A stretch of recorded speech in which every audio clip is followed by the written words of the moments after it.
Salam sejahtera dan salam Malaysia Madani kepada semua. Hari ini saya, Ian Irwin, dan ahli kumpulan saya iaitu Tiffany, Christy, Najwa dan Ivy yang mengambil kursus integriti dan anti rasuah akan membentangkan tentang pembentangan kami tajuk kes rasuah Park Geun-hye.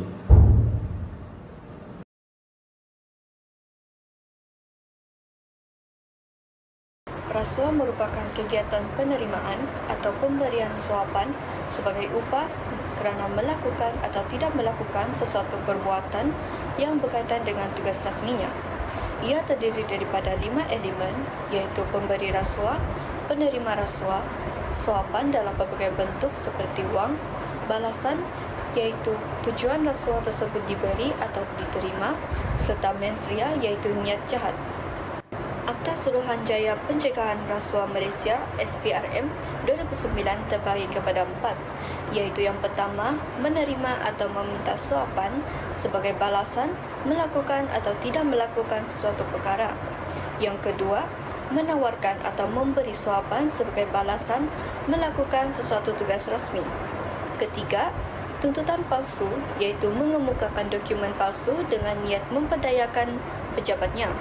Dan yang keempat, salah guna kuasa di mana pegawai menggunakan jawatannya untuk membuat keputusan tentang sesuatu perkara di mana dia dan sekutunya mendapat kelebihan. Seseorang individu yang terlibat dalam jenayah rasuah boleh dikenakan hukuman penjara tidak lebih daripada 20 tahun, denda 5 kali ganda nilai suapan atau RM10,000 mengikut mana-mana yang lebih tinggi. Park Geun-hye merupakan presiden wanita pertama di Korea Selatan. Perkhidmatannya bermula pada tahun 2013 hingga tahun 2017 dan merupakan Presiden Korea Selatan yang ke-11. Skandal rasuah tersebut bermula apabila hubungan rahsia Park dengan rakannya Choi Sung-sil terdedah dan mengejutkan rakyat. Hal ini kerana Choi didapati mempunyai pengaruh besar dan terlibat dalam pemerasan wang daripada syarikat-syarikat besar walaupun tidak mempunyai jawatan rasmi dalam kerajaan. Skandal ini merupakan salah satu skandal rasuah terbesar dalam sejarah Korea Selatan dan seterusnya mencetuskan protes besar-besaran untuk menuntut Park Geun-hye meletakkan jawatannya. Hari ini saya akan membentangkan latar belakang Park Geun-hye. Park Geun-hye dilahirkan pada 2 Februari 1952 di Daegu, Korea Selatan. Beliau membesar dalam keluarga yang sangat berpengaruh dalam politik.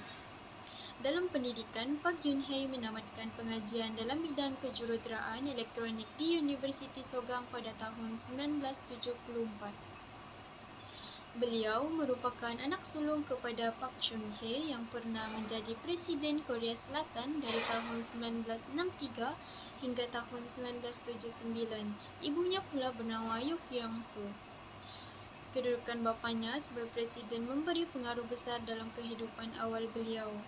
Namun begitu, kehidupan Park Geun-hye tidak terlepas daripada tragedi pada tahun 1974. Ibunya terbunuh dalam satu cubaan pembunuhan terhadap bapanya. 5 tahun kemudian, bapanya pula dibunuh oleh seorang ejen perisikan. Selepas kematian ibunya, Park Geun-hye mengambil alih peranan sebagai wanita pertama Korea Selatan pada usia 22 tahun walaupun pada ketika itu beliau masih sangat muda. Selanjutnya, beliau terus terlibat dalam politik sehingga berjaya menjadi Presiden Korea Selatan ke-11 dan wanita pertama yang memegang jawatan tersebut dari tahun 2013 hingga tahun 2017. Semasa pemerintahannya, beliau terlibat dalam skandal besar yang melibatkan penyalahgunaan kuasa, rasuah dan pakatan sulit dengan rakannya Choi Soon-sil. Oleh hal yang demikian, Park Geun-hye telah dilucutkan jawatan sebagai Presiden Korea Selatan pada 10 Mac 2017. Beliau telah dijatuhkan hukuman penjara selama 20 tahun selepas rayuan serta denda sebanyak 18 bilion won iaitu kira-kira 150 juta dolar Amerika pada masa itu. Walau bagaimanapun, pada tahun 2021, Park Geun-hye telah menerima pengampunan daripada Presiden Moon Jae-in dan dibebaskan pada 31 Disember 2021. Seterusnya, iaitu kronologi kes. Pada tahun 2016, Pak Gyun He telah didapati terlibat dengan skandal rasuah berprofil tinggi yang melibatkan pimpinan politik dan syarikat konglomerat. Skandal ini telah terbongkar dan membawa kepada protes rakyat secara besar-besaran di Korea Selatan untuk menggesa Presiden Pak Gyun He meletakkan jawatan. Berdasarkan keterangan pendakwa raya Kenan iaitu Lee Wong Suk pada mahkamah, Pak Gyun He bersubahat dengan rakannya Choi Soon Sil dengan membenarkan rakannya yang tidak mempunyai jawatan rasmi untuk campur tangan dalam hal ehwal negara. Mereka juga telah menyalahgunakan kuasa dengan menekan syarikat perniagaan untuk memberi rasuah sekaligus mengawal keuntungan peribadi. Selain itu, terbukti bahawa walaupun Choi tidak memegang jawatan rasmi kerajaan, dia mempunyai akses kepada dokumen sulit, menasihati Presiden mengenai ucapan dan mempengaruhi keputusan dasar. Tambahan pula, mahkamah turut mendapati bahawa Pak Gyun He dan rakannya Choi Soon Sil menerima wang sebanyak 23.1 juta won, iaitu bersamaan dengan RM83,655 Malaysia daripada beberapa syarikat terkemuka seperti Samsung dan Lotte untuk dimasukkan ke dalam yayasan milik Choi Soon Sil. Pada Disember 2016, Parlimen Korea Selatan meluluskan usul pemecatan Pak Gyun He susulan skandal rasuah yang menggemparkan negara. Pada Mac 2017, Mahkamah Perlembagaan mengesahkan pemecatan tersebut secara rasmi. Park menjadi Presiden Korea Selatan pertama yang disingkirkan melalui proses perlembagaan. Beberapa minggu kemudian, beliau telah ditahan oleh pihak berkuasa untuk siasatan lanjut. Pada tahun 2018 sehingga 2020 merupakan perbicaraan kes berjalan dan Pak Gyun He telah didapati bersalah atas pelbagai pertuduhan termasuk rasuah dan penyalahan gunaan kuasa, dan akhir sekali beliau telah dijatuhkan hukuman penjara selama 20 tahun. Kemudian, berikut merupakan isu-isu yang pernah terlibat oleh Presiden Korea Selatan iaitu Pak Gyun He. Yang pertama, penyalahgunaan kuasa oleh Presiden. Pak Gyun He telah menyerahkan dokumen negara kepada rakan karibnya Choi Soon Sil, walaupun individu tersebut tidak mempunyai sebarang jawatan rasmi dalam kerajaan.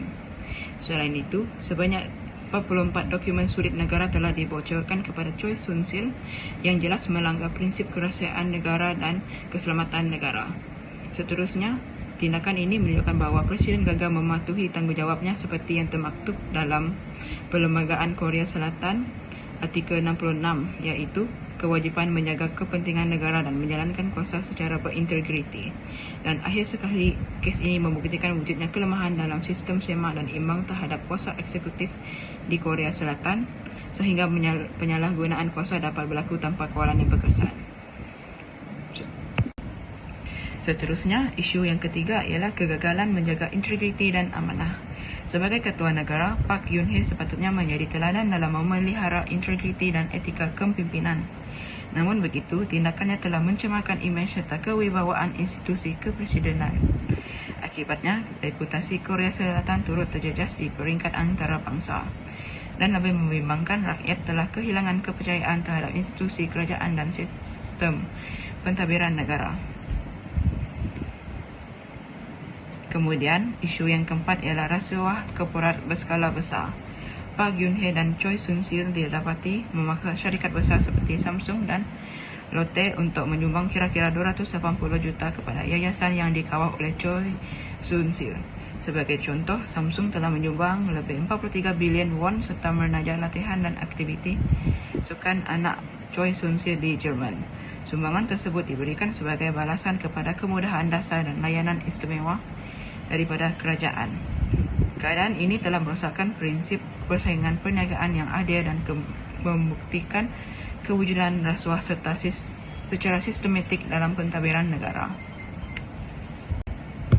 Akhir sekali, isu yang terakhir ialah tindak balas rakyat dan kejatuhan Presiden. Akibat skandal ini, lebih 17 juta rakyat Korea Selatan telah turun ke jalanan dalam protes aman yang dikenali sebagai protes lilin yang berlangsung selama 20 minggu berturut-turut. Susulan tekanan rakyat, Mahkamah Perlembagaan Korea Selatan telah memecat Pak Gyun He melalui keputusan sebulat suara 8 hakim. Dan peristiwa ini membuktikan bahawa rakyat Korea Selatan menolak rasuah dan penyalahgunaan kuasa serta mempertahankan prinsip demokrasi dan keadilan. Implikasi terhadap politik. Pemecatan bersejarah. Park Geun-hye menjadi presiden pertama yang dipecat, mengesahkan prinsip bahawa tiada sesiapa pun, walaupun ketua negara sendiri, boleh lari daripada undang-undang. Tuntutan ketelusan. Rakyat menjadi sangat kecewa apabila kuasa presiden disalahgunakan. Kepercayaan terhadap alih politik menjadi merosot, tetapi kes ini sebaliknya menyalakan semangat rakyat untuk menuntut kerajaan yang lebih telus dan informasi secara menyeluruh. Implikasi terhadap ekonomi pula, skandal ini telah menyerlahkan hubungan gelap antara kuasa politik dan syarikat besar. Contohnya seperti reformasi cebol. Skandal menedahkan amalan rasuah quid pro quo, yaitu beri dan dapat antara pejabat presiden dan cebol, which is konglomerat, seperti kes Lee Jae-yong, yaitu syarikat Samsung. Ini telah meningkatkan desakan untuk mengubah cara cebol ditadbir urus korporat, agar mereka tidak lagi bergantung kepada pengaruh politik untuk beroperasi. Implikasi terhadap sosial. Kes ini telah membangkitkan penglibatan aktif masyarakat sivil. Kuasa rakyat diperkukuh. Jutaan rakyat turun ke jalan raya dalam protes lilin secara teratur. Ini adalah demonstrasi yang luar biasa dan berkesan tentang kuasa rakyat untuk menjatuhkan pemimpin melalui cara yang demokratik dan matang. Tuntutan etika tinggi. Skandal yang berpunca daripada penyalahgunaan kepercayaan pribadi ini telah menimbulkan kemarahan moral yang mendalam, menekankan bahawa pemimpin perlu memegang standard etika dan integriti yang tertinggi. Kesimpulannya, kes Park Geun-hye merupakan kes rasuah yang berlaku pada tahun 2017. Ia bukan cuma sekadar skandal, malahan menjadi satu titik perubahan besar yang membentuk semula politik, ekonomi, dan cara rakyat Korea Selatan bersuara. Pada Desember 2021, Park Geun-hye akhirnya diberi pengampunan presiden. Walaupun begitu, kes ini kekal menjadi sebuah peringatan bahawa kuasa tanpa kawalan boleh membawa kepada penyalahgunaan serta membawa kepada kejatuhan pemimpin. Kes ini dapat membuktikan bahawa kesadaran rakyat mampu membentuk kerajaan yang lebih beretika dan telus bagi memastikan keadilan dapat ditegakkan dalam sebuah pemerintahan kerajaan. Melalui kes ini, kita dapat mempelajari dan mengambil iktibar dalam ketulusan dan integriti dalam sebuah pemerintahan. Setiap pemimpin perlulah mengambil tindakan yang telus terhadap sesuatu keputusan. Yang kedua, kesadaran dan pendidikan. Kesadaran bahaya rasuah perlulah disebarkan melalui media, kampanye, atau pendidikan seperti kursus etika dan integriti di universiti. Yang ketiga, penguatkuasaan undang-undang serta penglibatan rakyat. Melaksanakan penguatkuasaan undang-undang dalam negara serta pihak rakyat perlulah bertindak seperti mengawasi ataupun melaporkan aktiviti rasuah dan memilih pemimpin dengan bijak.